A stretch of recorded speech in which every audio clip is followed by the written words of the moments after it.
ADG zone समेत कई प्रशासनिक अधिकारियों ने ईद के मद्देनजर कानून और सुरक्षा व्यवस्था का जायजा लिया और दिए आवश्यक दिशा निर्देश। कानपुर के बजरिया थाना क्षेत्र की ईदगाह कॉलोनी में ईद में मद्देनजर एडीजी जोन ने अंतिम समय में पुलिस और प्रशासनिक अधिकारियों ने सुरक्षा व्यवस्था का पूरा जायजा लिया। इस दौरान पुलिस अधिकारियों ने जरूरी दिशा निर्देश देते हुए एहतियात बरतते हुए हिदायत दी। भाईचारे व्यवहार के प्रति ईद का त्यौहार मनाएं। इसको देखते हुए पुलिस ऑफिसर पूरी तरह से सतर्क हैं। कोरोना वायरस के चलते हुए ईद में आम जनता से अपील की सोशल डिस्टेंस का बनाए रखें और पालन करें।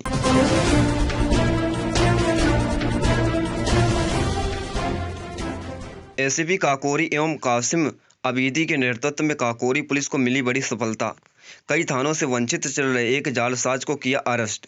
करोड़ों रुपए की जालसाजी करने वाला काकोरी कोतवाली पुलिस के हाथों लगा। आरोपी 2001 में पीसीएस में हुआ था चयन, कई बार जा चुका है जेल, वर्ष 2018 से चल रहा था सस्पेंड। कई अहम दस्तावेज बरामद। कोतवाली प्रभारी घनश्याम मणि त्रिपाठी एवं उनकी टीम को मिली बड़ी सफलता। एडीसीपी सुरेश चंद्र रावत ने काकोरी पुलिस को 2500 रुपए नकद देकर किया सम्मानित।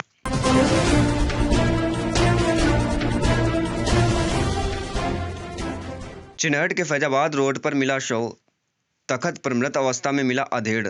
हाईवे किनारे बनी दुकानों के बीच के पड़े तख्त पर मिला शव, पास में ही खड़ी मिली मोटरसाइकिल। UP 32 CM 1599। सूचना पाकर मौके पर पहुंची प्रभारी BVD प्रियबद्ध मिश्रा। चेहरे पर कुछ चोट के निशान, अधेड़ की नहीं हो सकी शिनाख्त। चिनहट थाना क्षेत्र के इंदिरा नगर के फैजाबाद रोड की घटना।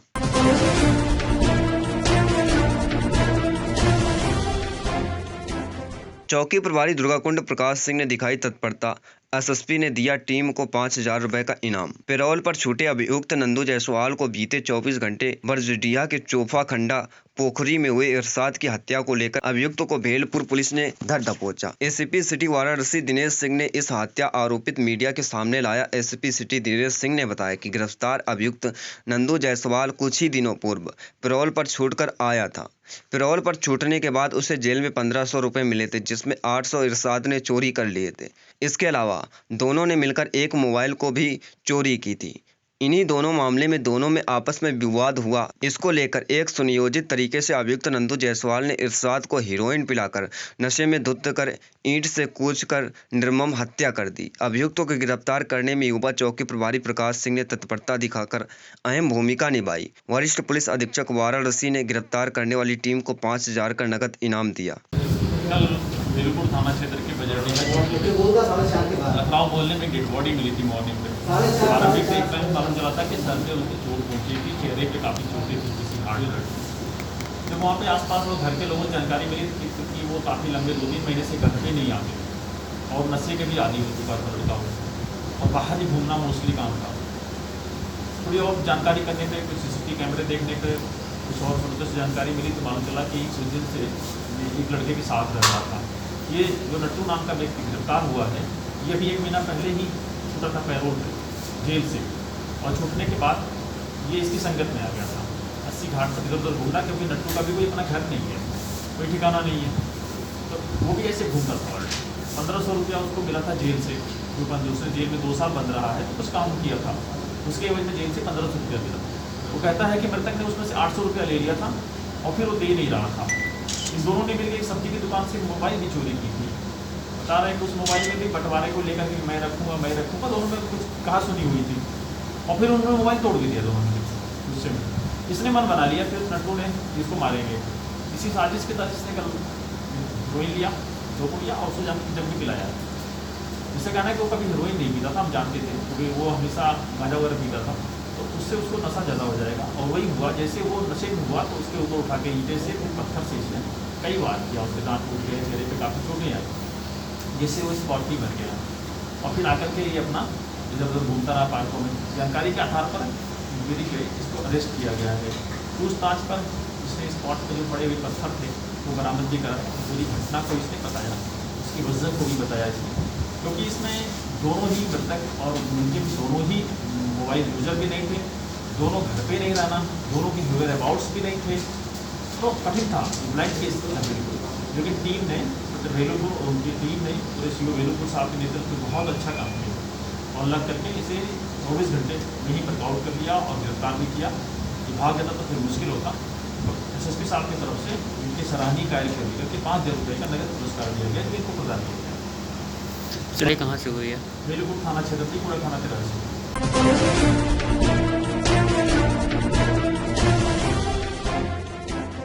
यूपी के उन्नाव जिले में ट्रिपल मर्डर कांड से सनसनी फैल गई है। जिले के औरास थाना क्षेत्र के सुभान खेड़ा टिकरा गांव में सूखे तालाब के किनारे सुबह यानी मंगलवार को महिला समेत 2 बेटियों के बरामद हुए। पुलिस के मुताबिक गला दबाकर तीनों की हत्या की गई, फिर तालाब के किनारे फेंक दिया गया। सुबह सूखे तालाब के पास झाड़ियों में सरोजनी, उसकी 2 बेटी शिवानी व रोशनी के शव मिले। मां और बेटियों के गले धोती के पल्लू से अलग अलग कसे हुए थे। सूचना पर पहुंची पुलिस ने तीनों शवों को कब्जे में लेकर पोस्टमार्टम के लिए भेज दिया है। पुलिस ने पति व देवर को हिरासत में लेकर जांच शुरू कर दी है। जनपद उन्नाव का थाना औरास का गांव पूरनखेड़ा है। यहां सुबह सूचना मिली थी कि एक महिला जिनकी उम्र लगभग 35 साल है और 2 बच्चियां जिनकी उम्र क्रमशः 9 वर्ष और 8 वर्ष है, उनका शव यहाँ पे एक सूखे तालाब के बगल में पड़ा हुआ है। और प्रथम दृष्टया ये तीनों का जो हत्या की गई है, ऐसा लग रहा है कि गला दबाकर किसी कपड़े से घूंटकर इनकी हत्या की गई है। और ये सामने आ रहा है कि ये महिला का और अपने इनके पति के साथ इनके संबंध ठीक नहीं थे। बराबर इनमें झगड़े होते थे और मारपीट की शिकायत भी मिलती रहती थी। और कल और परसों भी बताया जा रहा है कि इनके बीच झगड़ा और मारपीट हुई थी। और इस सिलसिले में इनके पति को और इनके देवर को पुलिस की कस्टडी में लेकर आवश्यक पूछताछ की जा रही है और शव को पंचायतनामा पोस्टमार्टम के लिए भिजवाया जा रहा है। मौके पर शांति व्यवस्था है।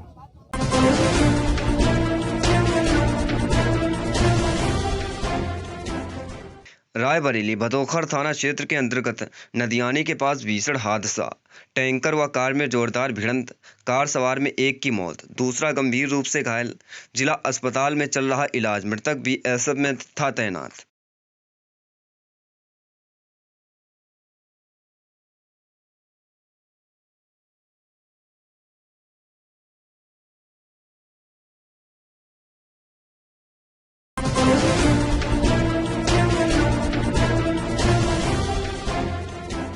लखनऊ कमिश्नरेट के चलते बेलगाम हुई PGI कोतवाली पुलिस। PGI कोतवाली क्षेत्र के कल्ली पश्चिम क्षेत्र का मामला।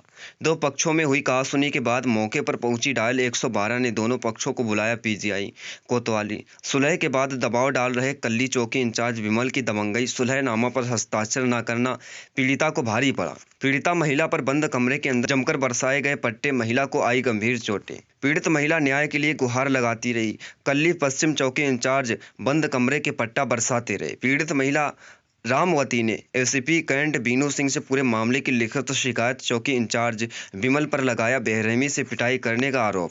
मेरा नाम रामावती, कल्ली पश्चिम में रहने वाली। अच्छा, आज CO कैंट आई हैं, क्या मामला है आपका? जो है तो विमल दरोगा जो है, कहाँ के हैं वो PGI जो है तो थाने में चौकी में रहते हैं, कल्ली चौकी में PGI थाने में। अच्छा, क्या हुआ है?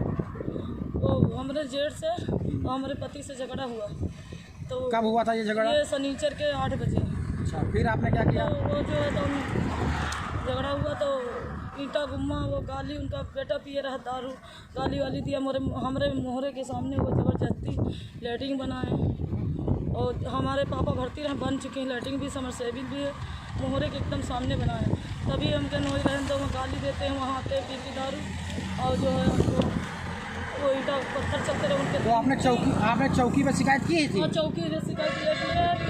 जब दरोगा जी क्या कह रहे हैं? ईंटा गुम्मा चलने लगे तो वो जो हमने 112 फ़ोन किया, फ़ोन करके तो वो पुलिस आई तो दोनों बच्चों को बुलाया थाने में विमल और वही दरोगा, वो दोनों पक्षों को जो है थोड़ा डांटा वाटा। उसके बाद हम डरवाए के और गाली वाली दे के हमसे साइन भी कराया। किसने गाली गलौज की है आपके साथ? हमारे साथ विमल दरोगा जी ने आपके साथ गाली गलौज? हाँ, गाली गलौज किया है, दबाव डाल के साइन कराया है। साइन करो, सुबह समझौता करा दे। बाद के वो बच्चों के सामने हमको कमरे में बंद करके पट्टों से बुरी तरीके मारा कि बहुत दिखाए वाले लायक नहीं, और गाली बहुत गंदी बुरी दिए है। हाथ पकड़ के पीछे पुलिस वाले दरोगा पट्टों से खूब मारा है। अच्छा, हाँ, बुरी चौकी के अंदर ही मारा है? गंभीर चोटें हैं, दिखाने वाली जगह भी नहीं है और गंदी गाली दिए है। थाने मत दिखाई पड़े कभी, माता चोट कभी न दिखाई दिए। बहुत गंदी गाली दी है। ये चौकी इंचार्ज कह रहे थे। हाँ, चौकी इंचार्ज है विमल है वो। हाँ, बहुत अत्याचारी हमारे साथ की नहीं है। और वो बच्चे के सामने हमको मारा है, वो बच्चे सामने मारा, उसको कुछ नहीं किया।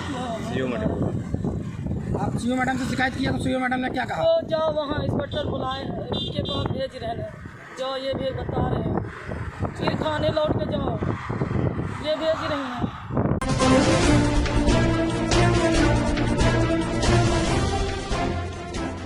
वाराणसी महीने के रमजान के बाद आज देश में धूमधाम से ईद का त्यौहार मनाया जा रहा है। प्रधानमंत्री नरेंद्र मोदी के संसदीय क्षेत्र वाराणसी में लोग अपने घरों में रहकर ईद का त्यौहार मना रहे हैं और एक दूसरे को सेवइयां खिलाकर ईद की बधाई दे रहे हैं। मुस्लिम भाइयों बहनों ने बोला, कोरोना वायरस महामारी को हराने के लिए हम लोग आज ईद का त्यौहार सोशल डिस्टेंसिंग का ध्यान रखते हुए लोगों ने ईद का त्यौहार मनाया। जान है तो जहान है। वह एक दूसरे को नमस्कार व आदाब कर ईद का त्यौहार मनाया। इस महामारी में ईद में सवाई का मिठास भी कम नहीं हो पाया। मेरा नाम शेख मोहम्मद आसिफ है। आसिफ जी, किस तरीके से आज लॉकडाउन में ईद मनाया और घर में नमाज अदा की, क्या किया? लॉकडाउन तो पूरे हिंदुस्तान क्या पूरे वर्ल्ड में लगा हुआ है और जहाँ तक ईद मनाने का है तो हर साल की तरह इस साल ईद नहीं मना पाए हम लोग, क्योंकि मस्जिदों में जाते थे, 30 दिन इबादत करते थे और ईदगाह में जाते थे। लेकिन इस बार लॉकडाउन की वजह से, कोरोना की वजह से हम लोग घरों में नमाज़ पढ़ी है और बच्चों के साथ ईद मना रहे हैं। रिश्तेदारों में नहीं जा सकते हैं, लेकिन वीडियो कॉल के लिए, फ़ोन कॉल के लिए हम लोगों को बधाइयाँ दे रहे हैं। और यहाँ पर बच्चों के साथ बैठे बड़ा अच्छा भी लग रहा है, क्योंकि ऐसा पहले नहीं होता था। हम लोग नमाज़ पढ़ने के बाद यहाँ वहाँ चले जाते थे, लेकिन इस बार पूरी तरीके से हम लोग घरों में हैं और बड़ा अच्छा भी महसूस कर रहे हैं। ठीक है। जीनत, किस तरीके से सेलिब्रेट कर रहे हो ईद? जैसा कि सबको पता है कि कोरोना वायरस है, तो उससे हम लोग को सोशल डिस्टेंसिंग का भी मतलब फॉलो करना है। तो ईद क्या इस बार कुछ खास है नहीं, बट सब लोग ने अपनी जो नमाज़ है, जो कि पहले सब लोग मस्जिद में जाके अदा करते थे, बट इस बार सब लोगों ने घर पे की।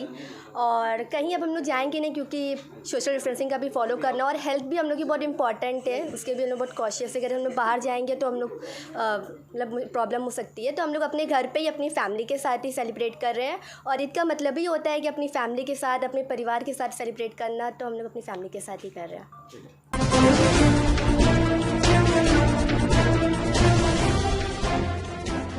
वाराणसी मोती झील के पास शिवराज नगर कॉलोनी शनि महाराज मंदिर में कांग्रेस सेवा दल के प्रदेश अध्यक्ष प्रमोद पांडे जी के नेतृत्व में प्रदेश कांग्रेस कमेटी के अध्यक्ष अजय कुमार लल्लू की रिहाई की मांग को लेकर किया जा रहा धरना प्रदर्शन। अजय लल्लू को रिहा करो, रिहा करो, रिहा करो। अजय लल्लू को रिहा करो, रिहा करो, रिहा करो। अजय लल्लू को रिहा करो, रिहा करो, रिहा करो। कानूनी वालों को भी दिक्कत ना हो।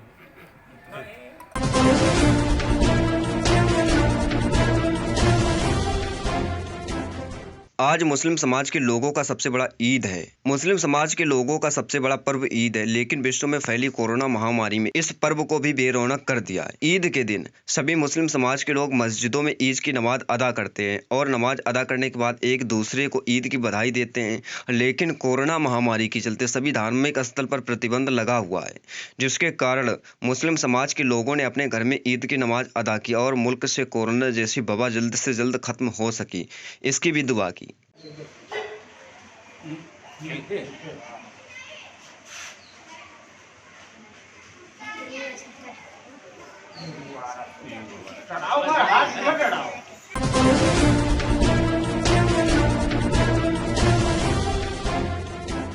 वाराणसी में नई सड़क स्थित लंगड़ा हाजी मस्जिद में जिला अधिकारी के आदेश के अनुसार 5 लोगों के नमाज अदा की गई और मुस्लिम भाइयों की तरफ से कोरोना हारेगा, भारत जीतेगा, अल्लाह ताला से दुआ की गई।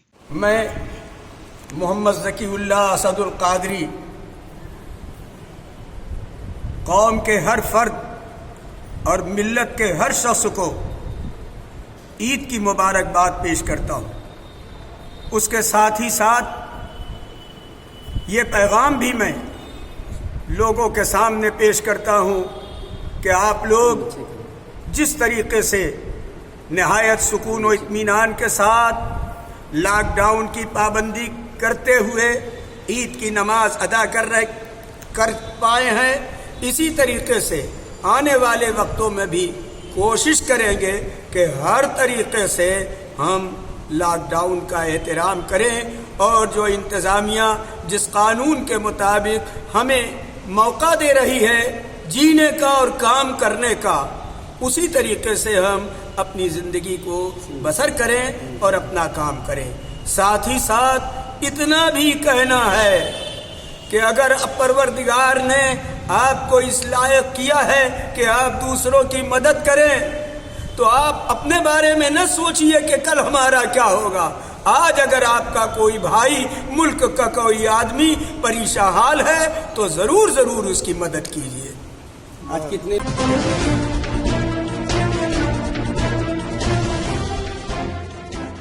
दिनांक 25 मई 2020 दिन सोमवार को कोरोना महामारी के कारण पूरे देश में लॉकडाउन का 63वां दिन।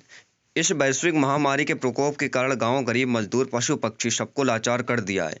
उक्त लोगों की सहायतार्थ TN Mishra Vivekananda PG college Semri Ballia के द्वारा एवं थाना भीमपुरा के उप निरीक्षक जाफर खान, कांस्टेबल लोकेश पाठक, प्रवेश यादव, उमाकांत यादव, दुर्गा यादव 500 लोगों को पका भोजन एवं 50 लोगों को राशन सामग्री, पैकेट, चावल, आटा, दाल, नमक, आलू, प्याज, मिर्च, मसाला, तेल आदि 500 मास्क, 50 सैनिटाइजर, 200 सीलबंद बोतल पानी, साबुन, सर्फ, बिस्किट, गुड़ आदि क्षेत्र के विभिन्न गांवों गजियापुर, कुचहारा, इब्राहिम पट्टी, भीमपुरा, कसेसर, कड़िहरापुर, नगरा, मलीपुर, सुपापाली, बिलथरा रोड, नगर रेलवे स्टेशन, सोंडिया आदि गांवों में लोगों को पका भोजन तथा राहत सामग्री वितरित किया गया। उक्त कार्य में टीएन मिश्रा के साथ मनोज कुमार, दिलीप कुमार, आनंद कुमार मिश्र, शिव कुमार, सचिन मिश्रा ने काफी सहयोग किया। टीएन मिश्रा ने लोगों से अपील की कि आप जब भी घर से निकले मास्क जरूर लगाएं और यदि किसी व्यक्ति को भोजन की आवश्यकता हो तो मेरे मोबाइल नंबर पर फोन करें, हम उस व्यक्ति के घर भोजन पहुंचाएंगे। TN Mishra Vivekananda PG college Semri Ballia. Mobile number 9918324005 9565159977।